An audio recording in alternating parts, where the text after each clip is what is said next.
Kur'an nedir? Tarifi nasıldır?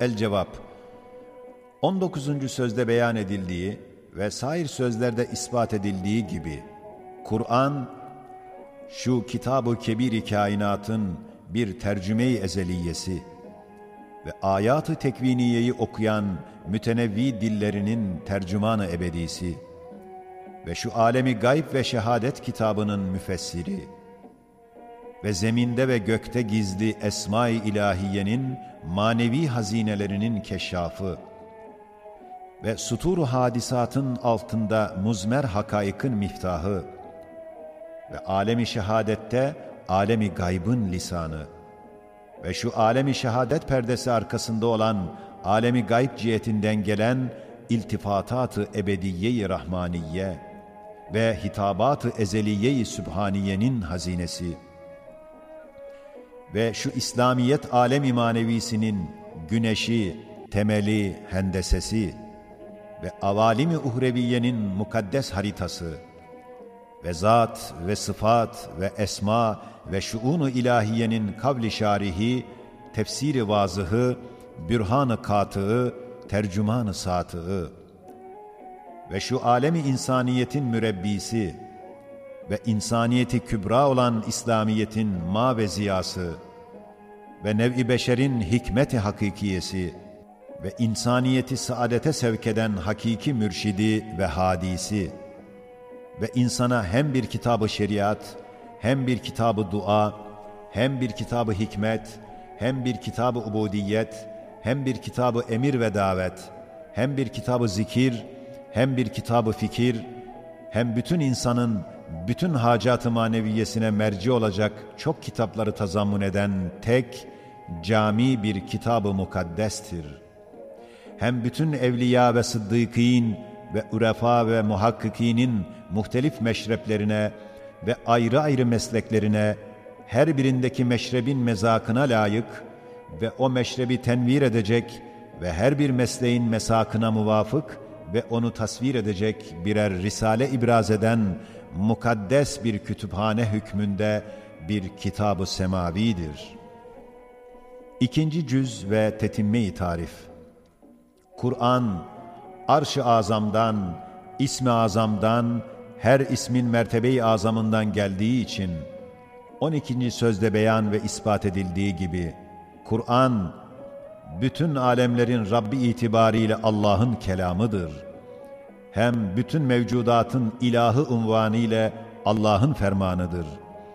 Hem bütün semavat ve arzın Halık-ı namına bir hitaptır. Hem rububiyet-i mutlaka cihetinde bir mükalemedir. Hem saltanat-ı âmme-i sübhaniye hesabına bir hutbe-i ezeliyedir. Hem rahmet-i vâsiâ-i muhita noktayı nazarında bir defteri iltifatat-ı rahmaniyedir. Hem uluhiyetin azameti haşmeti haysiyetiyle başlarında bazen şifre bulunan bir muhabere mecmuasıdır. Hem İsmi Azam'ın muhitinden nüzul ile Arş-ı Azam'ın bütün muhatına bakan ve teftiş eden hikmet feşan bir kitab-ı mukaddestir. Ve şu sırdandır ki, Kelamullah unvanı kemal-i liyakatla Kur'an'a verilmiş ve daima da veriliyor. Kur'an'dan sonra sair enbiyanın kütüb ve suhufları derecesi gelir. Sair nihayetsiz kelimat-ı ilahiyenin ise bir kısmı dahi has bir itibarla, cüz'i bir unvan ile, hususi bir tecelli ile, cüz'i bir isim ile ve has bir rububiyet ile ve mahsus bir saltanat ile ve hususi bir rahmet ile zahir olan ilhamat suretinde bir mükalemedir. Melek ve beşer ve hayvanatın ilhamları, külliyet ve hususiyet itibariyle çok muhteliftir. 3. cüz, Kur'an, asırları muhtelif bütün enbiyanın kütüplerini ve meşrepleri muhtelif bütün evliyanın risalelerini ve meslekleri muhtelif bütün asfiyanın eserlerini icmalen tazammun eden ve cihat-ı sittesi parlak ve evham-ı şübehatın zulümatından musaffa ve noktayı istinadı bil yakin vahyi semavi ve kelam-ı ezeli ve hedefi ve gayesi bil müşahede saadet-i ebediyye, içi bil bedahe halis hidayet, üstü biz zarure envar-ı iman, altı bi ilmel yakin delil ve bürhan, sağı bit tecrübe teslimi kalp ve vicdan, solu bi aynel yakin tesiri akıl ve izan, meyvesi bi hakkal yakin rahmeti rahman ve dar cinan,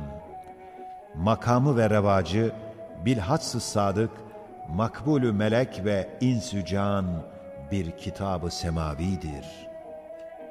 Kur'an'ın tarifine dair 3 cüz'ündeki sıfatların her biri başka yerlerde kat'î ispat edilmiş veya ispat edilecektir.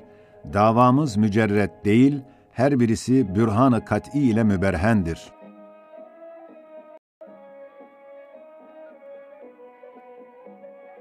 Kanalımıza abone olarak sitemizin gelişimine katkı sağlayabilir, gelişmelerden haberdar olabilirsiniz.